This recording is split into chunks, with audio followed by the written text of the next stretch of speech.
Programme breaking barriers. मैं हूं आपकी host Alia Shah YT channel पर आप सबको वेलकम करती हूं। पाकिस्तान में सिर्फ सियासत में ही घमसान का रन नहीं पड़ा हुआ, बल्कि अदालती कार्रवाइयों में भी घमसान का रन ही नज़र आ रहा है। इस मुल्क में कुर्सी कभी नहीं टूटती, लेकिन बेंच बार बार टूट जाते हैं। आपके सामने रखेंगे उस दिलचस्प अदालती कार्रवाई को जिसमें लार्जर बेंच एक बार फिर टूट चुका है। और ये केस है मिलिट्री कोर्ट्स में सिविलियंस का ट्रायल नहीं हो सकता इस पर। लेकिन उससे पहले एक और ख़बर आई है, एक वीडियो वायरल हो रही है जिसमें फाइनेंस मिनिस्टर इसहाक डार साहब ने एक सहाफ़ी को थप्पड़ दे मारा है। उन्होंने थप्पड़ मारा है या उनके गार्ड ने थप्पड़ मारा है, वीडियो आपको दिखाएंगे। लेकिन हुआ कुछ यूँ है कि जो IMF का मामला है वो हमारे लिए बहुत ही नाजुक सूरत हाल इख्तियार कर चुका है। अब फाइनेंस मिनिस्टर साहब के सामने कोई IMF का नाम भी लेता है तो उनको गुस्सा चढ़ जाता है। और वैसे भी बहुत सख्त गर्मी है और इस गर्मी के मौसम में वैसे ही सबको गुस्सा आता रहता है। तो फाइनेंस मिनिस्टर, जैसे कि आप जानते हैं कि सहाफ़ियों का तो काम ही है बाहर भाग भाग के लोगों के पीछे दौड़ दौड़ के मिनिस्टर्स के पीछे सवाल करना, ख़बरें लाना, ख़बरें अपने चैनल्स तक पहुंचाना और लोगों तक ख़बरों का पहुंचना, यही उनके फ़राइज़ में शामिल है। इसी को करते हुए एक गरीब ने या एक किस्मत के मारे ने उस वक्त इसहाक डार से भी सवाल कर लिया कि IMF के बारे में ज़रा बताइए क्या हो रहा है। उसका कहना था कि ये प्राइम मिनिस्टर भी गए हुए हैं फ्रांस, वहाँ पे MD IMF से उनकी मुलाकात है, तो क्या IMF का एग्रीमेंट हो जाएगा। और जिस तरह इसहाक डार साहब पीछे मुड़ के गुस्से में जवाब देते हैं सहाफ़ियों को, तो आज वो गुस्सा जो है वो अपने पीक पर पहुंच गया और उन्होंने कहा क्या क्या चाहते हो, और एक थप्पड़ जड़ दिया। और उसके बाद हमें ये नज़र आया कि गार्ड ने भी सहाफ़ी को मारा है। तो देखिए, IMF का सवाल तो होता रहेगा। जैसा मैंने कहा, ये तो talk of the town topic है और जो डिफ़ॉल्ट का ख़तरा, ये सब बातें होती रहेंगी। ये सिर्फ ये नहीं है कि सिर्फ मुखालफीन ही कर रहे हैं, हर शख्स के मुंह पर यही सवाल है कि क्या IMF का हमारा हो जाएगा। अच्छा, इसमें ये भी है ना कि जो इसहाक डार साहब फाइनेंस मिनिस्टर हैं वो भी तो कई तरह की बातें करते हैं ना। यानी कभी वो ये कहते हैं कि IMF का हो जाएगा, आप क्यों घबरा रहे हैं, मसला नहीं है, क्यों तुम लोग सवाल कर रहे हो, क्यों परेशान हो रहे हो, मैं बता रहा हूँ डिफ़ॉल्ट नहीं होगा। अच्छा, फिर अगले दिन वो ये कहते हैं कि हम उनकी कोई बात नहीं मानेंगे, कोई कंडीशन नहीं मानेंगे, वो नहीं देते IMF ना दें, ठीक है, हमें नहीं चाहिए। फिर तीसरे दिन हमारे सामने कोई और मौक़िफ़ आता है। तो ये जो एक कन्फ्यूजन क्रिएट होता है, इसकी बिना पर शायद सहाफ़ी इसलिए भी बढ़ के करती हैं, अच्छा चलिए आप बताइए कि आज क्या नई डेवलपमेंट है। ऐसा ही सवाल वो उस गरीब ने कर लिया था जिसके ऊपर वो मतलब थप्पड़ वप्पड़ जड़ दिया गया है। ये बहुत ही कंडेम करने वाली बात है, बहुत मजम्मत करनी चाहिए कि इस तरीके से, मतलब ये सवाल थोड़ी रुकेगा, ये इशू ख़त्म नहीं होगा, ये सवाल होता रहेगा इसी तरीके से। डार साहब थोड़ा सा ज़रा तहम्मुल सर, काम डाउन। डॉक्टर साहब आज बात करेंगे, बड़ी बात करके आ रहे हैं। नहीं IMF पैकेज हो रहा है इधर, ये जो गए हुए हैं हमारे PM साहब, सर ये नाकामी क्यों हो रही है डॉक्टर साहब? तो तुम जैसे लोग हैं सिस्टम में। सर हम सिस्टम में तो नहीं है सर, हम तो सिर्फ सवाल करते हैं ना सर। यार क्या चाहते हो यार, क्या चाहते हो? लड़ते क्यों हैं सर? खुदा का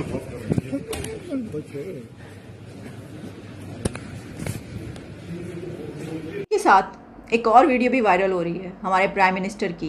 वो वहाँ पर एक तो उनकी मुलाकात हुई है MBS के साथ, वो वीडियो भी वायरल हो रही है। इसी के साथ एक और वीडियो भी वायरल हो रही है जिसमें एक खातून है जो कि प्रोटोकॉल के लिए वहाँ पर खड़ी हैं, जहाँ से ये हेड ऑफ़ द स्टेट्स गुजर के आ रहे हैं, प्रेसिडेंट्स या प्राइम मिनिस्टर्स जो भी। तो उनके लिए वो, क्योंकि बारिश का मौसम है, वो अम्ब्रेला पकड़ के खड़ी हैं। तो जब हमारे प्राइम मिनिस्टर के लिए वो अम्ब्रेला पकड़ती हैं तो बारिश से बचने के लिए, तो फिर वो उनके हाथ से ले लेते हैं और ख़ुद ही अम्ब्रेला पकड़कर आगे पहुंच जाते हैं, आगे तक खुद ही चलते हैं अकेले, कि उनको छतरी ना पकड़नी पड़े। अच्छा, अब ये शायद उन्होंने इसलिए किया है कि यहाँ पर ऐसा होता है कि कई एक वीडियोज़ ऐसी वायरल हुई जिसमें हमने देखा कि देखें ये वहाँ के जो हुक्मरान हैं, ओबामा या जो बाइडन तक, वो अपनी छतरी खुद ही पकड़ के चल रहे होते हैं। और यहाँ के देखो 2-3, मुझे नाम याद नहीं आ रहा कि किसकी आई थी इस सिलसिले में, लेकिन 2-3 ऐसी वीडियोस वायरल हुई जिसमें 2-3 लोग साथ हैं और उन्होंने छतरियाँ पकड़ी हुई हैं और वो जो साहब हैं हमारे मिनिस्टर या जो भी, वो चलते चले आ रहे हैं। अच्छा, उस पर बड़ी तनकीद हुई।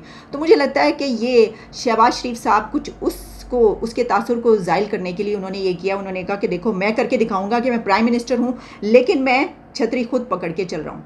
लेकिन इसमें हुआ क्या, वो ये हुआ कि वो जो खातून थी, वो उन्होंने जो छतरी पकड़ी हुई थी तो उसमें उन्होंने सिर्फ प्राइम मिनिस्टर को इस छतरी के नीचे नहीं रखा हुआ था, बल्कि वो खुद भी उसी के नीचे थी ताकि वो बारिश से बच सकें।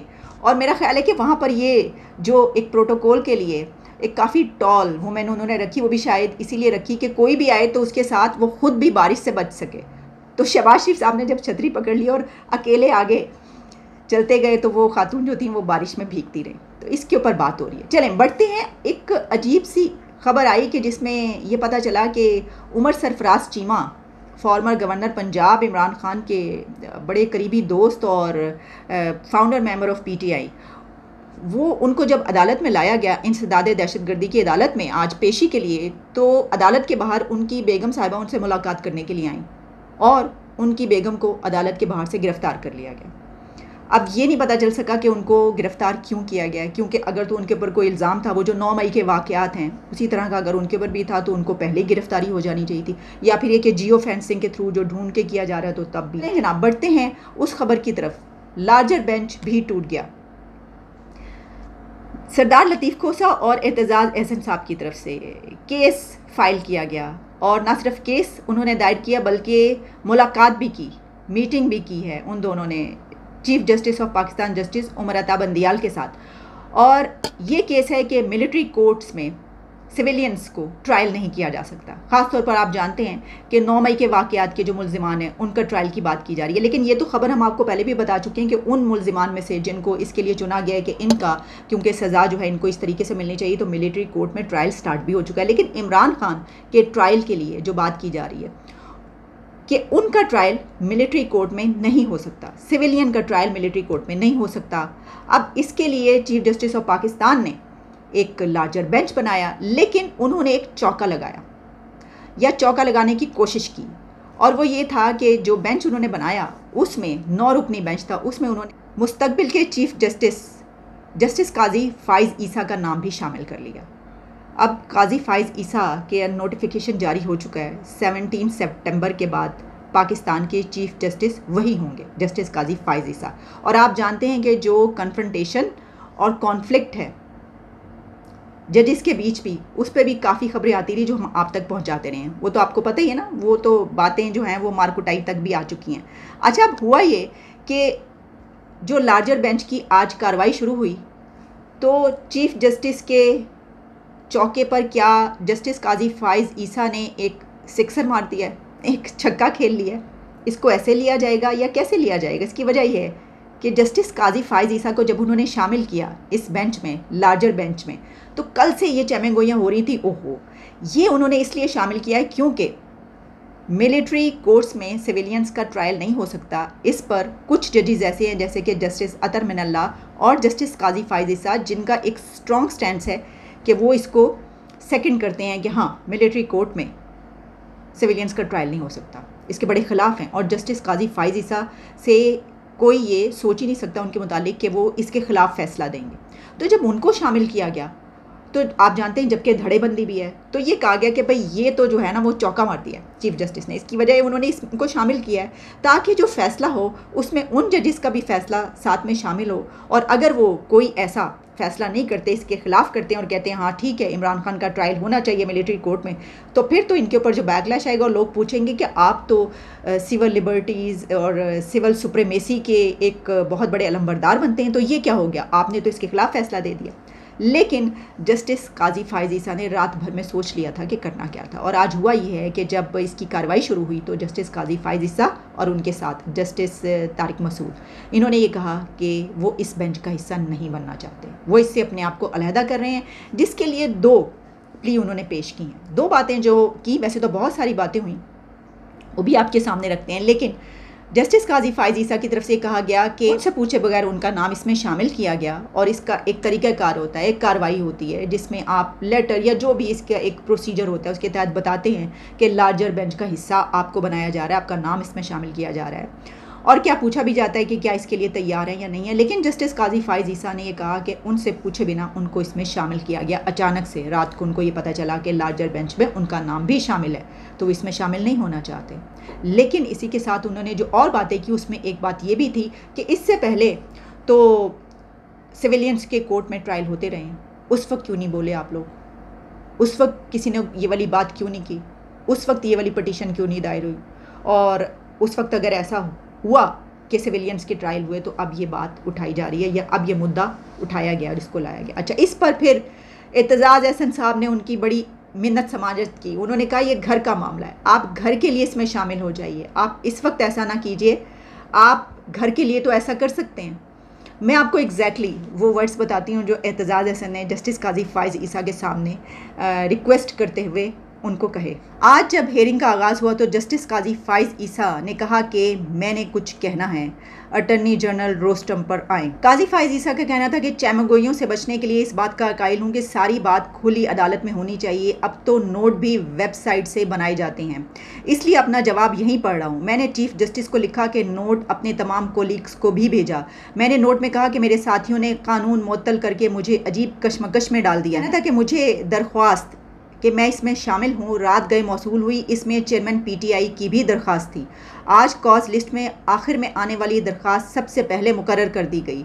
मैं इस बेंच को बेंच तस्वुर नहीं करता। मैं केस सुनने से माजरत नहीं कर रहा। पहले से supreme court practice and procedure bill का फैसला किया जाए। एतजाज़ एहसन जिन्होंने पीटीआई चेयरमैन इमरान खान के लिए ये पिटीशन दायर की है, उन्होंने कहा कि ये केस सुन लीजिए जस्टिस काजी फ़ाइज़ ईसा से। मेरी रिक्वेस्ट है काजी साहब से। इस पर जस्टिस काजी फ़ाइज़ ईसा का कहना था कि मैं आपकी बहुत कदर करता हूँ। ये नहीं हो सकता कि एक बार मैं अपने हलफ की खिलाफ वर्जी कर दूँ।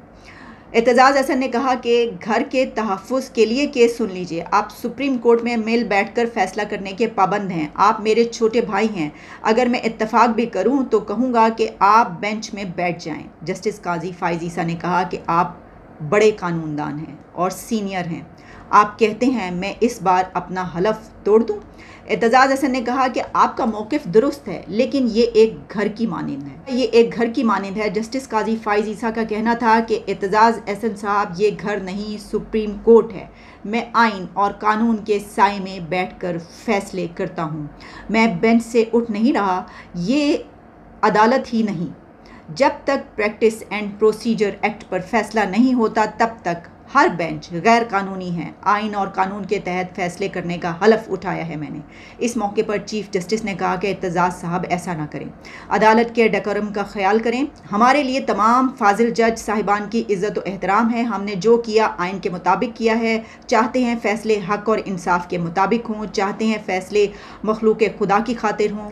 चीफ जस्टिस के रिमार्क्स के बाद बेंच उठकर चला गया। अब चीफ जस्टिस उमर अता बंदियाल ने केस की समाअत के लिए 7 रुकनी बेंच तश्कील दे दिया है और एतराज़ करने वाले दोनों जजेस साहिबान जस्टिस काजी फ़ाइज़ ईसा और जस्टिस सरदार तारिक मसूद बेंच में अब शामिल नहीं हैं। जैसा कि आपको बताया कि इसमें सरदार लतीफ़ खोसा और एतजाज़ एहसन साहब, जिनकी ये पिटीशन है जो इस केस को लेकर चल रहे हैं, उन्होंने कुछ डॉक्यूमेंट्स भी पेश किए। जो कोर कमांडर्स कॉन्फ्रेंस हुई, जो फॉर्मेशन कमांडर्स कॉन्फ्रेंस हुई, उसके डिक्लेरेशन एलामिए, और उसमें सरदार लतीफ़ खोसा का कहना था कि ये ISPR का ही जारी एलामिया है। काबीना ने ISPR के डिक्लेरेशन को स्टैंप उसके पर लगाई है। इसमें इंसदाद दहशतगर्दी अदालत से दरख्वास्त करके सिविलियंस के केसेस फ़ौजी अदालतों में मुंतकिल करने का कहा गया है। जिसने भी तनसीबात पर हमला किया उनसे मेरी कोई हमदर्दी नहीं है। जिसने जो जुर्म किया उसको कानून के मुताबिक सज़ा मिलनी चाहिए। हमारा यही स्टैंड है कि केसेस इंसदाद दहशतगर्दी अदालत में चलें, फ़ौजी अदालतों में नहीं चलने चाहिए। 9 मई के वाक़यात की आड़ में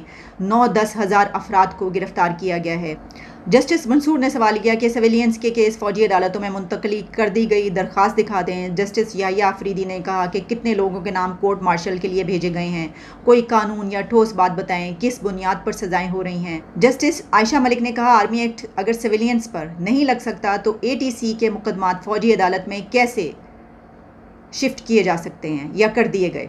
इस पर सरदार लतीफ़ खोसा का कहना था कि यही तो मैं कह रहा हूँ, यही सवाल आपके सामने लेकर आए कि कैसे सिविलियंस को फ़ौजी अदालतों में भेजा जा रहा है। देखिए, ये जो केस है ये इस वक्त की सिचुएशन में एक बहुत ही अहम केस है। जैसा कि मैंने आपको बताया कि जो धड़ेबंदियाँ हैं मुल्क के मुख्तलिफ़ क्वार्टर्स में, स्टेक होल्डर्स के बीच, ताकतवर हलकों में, वो भी हमारे सामने हैं। ये लोग यहाँ पर मौजूद हैं, कोई किसी का ओपोनेंट है, कोई किसी का मुखालिफ है, कोई किसी के हक़ में। तो ये भी बात हो रही है कि जस्टिस काजी फ़ाइज़ ईसा ने इस पर जो इनकार किया कि मैं इसमें नहीं बैठ सकता, तो वो भी दरअसल यही बात है कि उन्होंने सिविलियंस का मिलिट्री कोर्ट में ट्रायल ना हो इसके ख़िलाफ़ स्टैंड दे दिया है, जो कि उनका जो एक स्टैंड असल में है सिविल सुप्रीमेसी का, या जो इससे पहले वो बातें करते रहे हैं उसके ये ख़िलाफ़ है कि अगर उन्होंने इस बिना पर भी कि उनका नाम बग़ैर बताए शामिल किया गया, या जो वो एक प्रोसीजर बिल एक्ट की बात करें उस पर भी, तो फिर भी ये बात, या आप जानते हैं कि जस्टिस काजी फ़ाइज़ ईसा के ख़िलाफ़ इमरान ख़ान के दौर में जो रेफरेंस प्रेसिडेंट अलवी की तरफ से भेजा गया था, तो वो और उनकी बेगम अदालतों में पेश होते रहे थे उनकी प्रॉपर्टी के ऊपर, और इस तरह के बहुत सारे उनके ऊपर इल्ज़ामात लगे थे। लेकिन उसके बाद फिर ये भी बात हुई थी कि जिसके ऊपर इमरान ख़ान ने कहा था कि ये ऐसा नहीं करना चाहिए था, या ये कि ये गलत हुआ, ऐसा नहीं होना चाहिए, ये सब चलता रहा। तो फिर इस बिना पर ये सारे पॉइंट्स जो हैं वो लोगों के सामने रहते हैं और वो इसको इसी तरीके से फॉलो कर रहे होते हैं और देख रहे होते हैं। लेकिन देखिए, जैसा मैंने आपको कहा कि कुर्सी के लिए बेंच टूट जाया करते हैं और कुर्सी के लिए बेंच बन भी जाया करते हैं। तो अदालती कार्रवाइयों का यही सिलसिला और यही हालात है हमारे मुल्क में। लेकिन जैसा मैंने आपको बताया कि जो घमसान का रन है वो एक ही तरफ नहीं बल्कि हर तरफ है। तो देखिए आगे वक्त हमें क्या हालात दिखाता है। इजाज़त दें, दोबारा मुलाकात होती है।